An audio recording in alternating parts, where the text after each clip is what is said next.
My name is Steve Sammons. Our guest is James Gleason, lead pastor of Sonrise Church in Hillsboro, Oregon. He's going to share what's on his heart regarding hope. James, thank you so much for being with us today.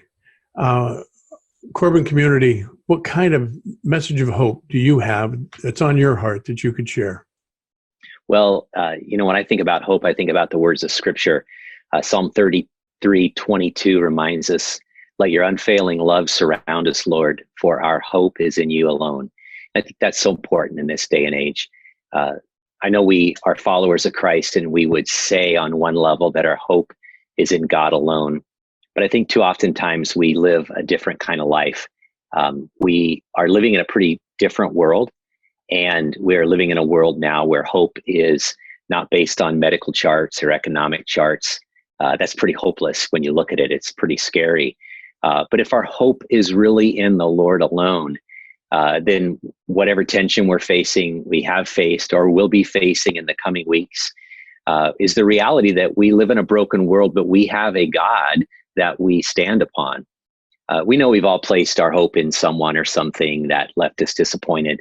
And we understand the tension, when our hope comes crashing down, when we're left with the weight of wondering why we ever put our hope in a person or in a thing, an event in the first place. As a pastor, I know I've sat with people who put their hopes in that little phrase, "until death do us part," because they said it at the altar.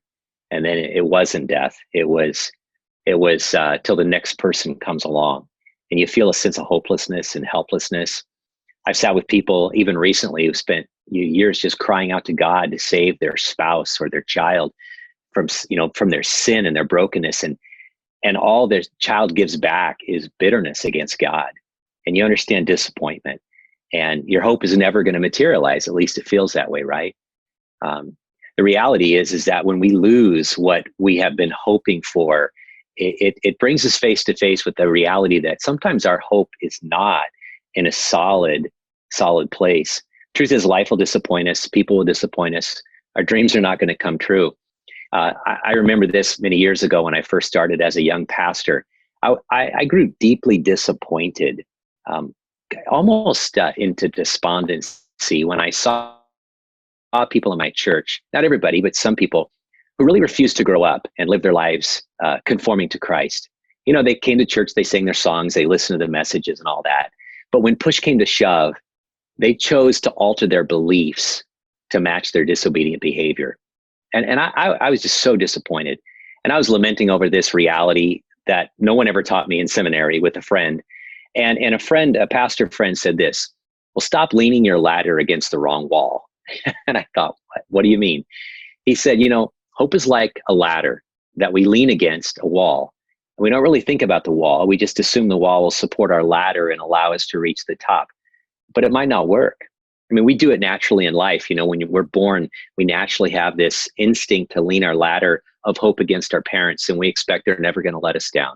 And we know that's not actually true, right? When we grow up, we do it with our friends, we do it with our dreams, we do it with our job. It's not really a conscious decision. It's just a natural expectation. But the reality is people fail us. The reality is that when that happens, the ladder we're standing on crashes to the ground and we walk away hurt and wounded, not wanting to climb a ladder. There are a lot of people right now, Steve, that are struggling because this has just overwhelmed them.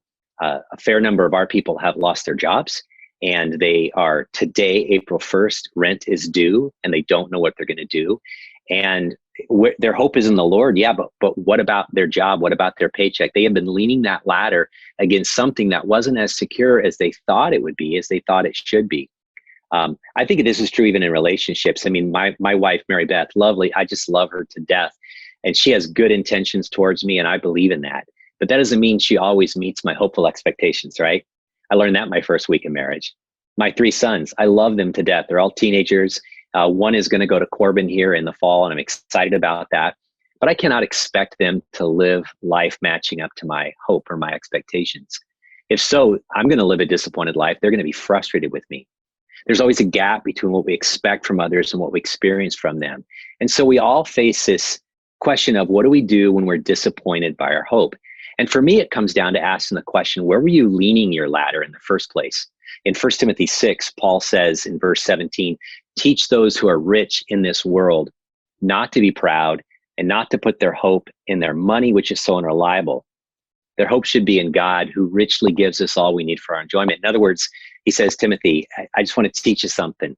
People are going to lean their ladder against the wrong wall. They're going to lean it against the ladder of wealth. They're going to lean it against the ladder of security. But those are the wrong walls to lean your ladder up.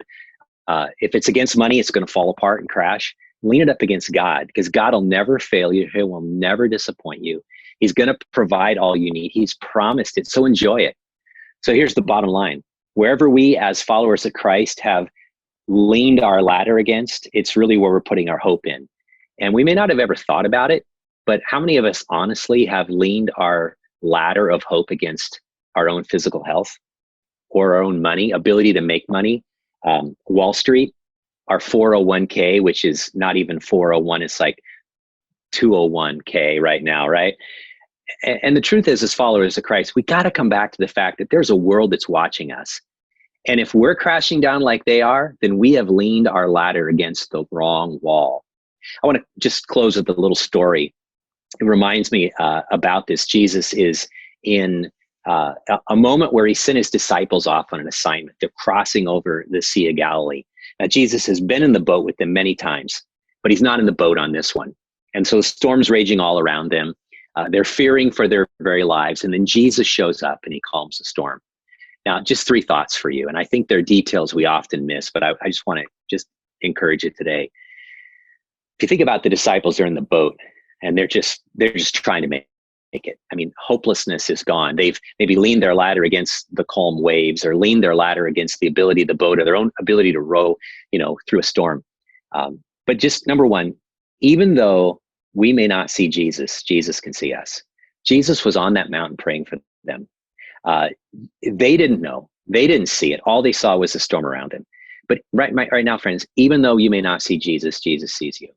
And he is praying for you. That is exactly what the scriptures say. Number 2, if you feel like you can't get to Jesus, Jesus can get to you. Jesus walked on water to get to his disciples. And if you're feeling hopeless, if you're feeling like it's crashing down and the storm is raging and you're crying out to God, he cares more for you than you realize. And he'll get to you. And number 3, and this is the most encouraging one, when Jesus gets into your boat, the storm will stop, because Jesus has the power to stop the storm. He can, with a word, stop any storm. And so my encouragement is, if your ladder is leaned against Jesus, you have nothing to worry about. He's big enough, he's strong enough, he's loving enough to support you. Even when the world is falling apart, the reality is that one day the curtain is going to lift, and one day the storm's going to stop raging. And when you see that curtain lift, you're going to see Jesus right there. And he's been with you all along, and he is the one to lean against. And so that would be my encouragement of hope, Steve. James, thank you so much for those words. Where we lean our ladder, how important that is. That's great. Thank you again for the time. I'm sure our community will enjoy this message.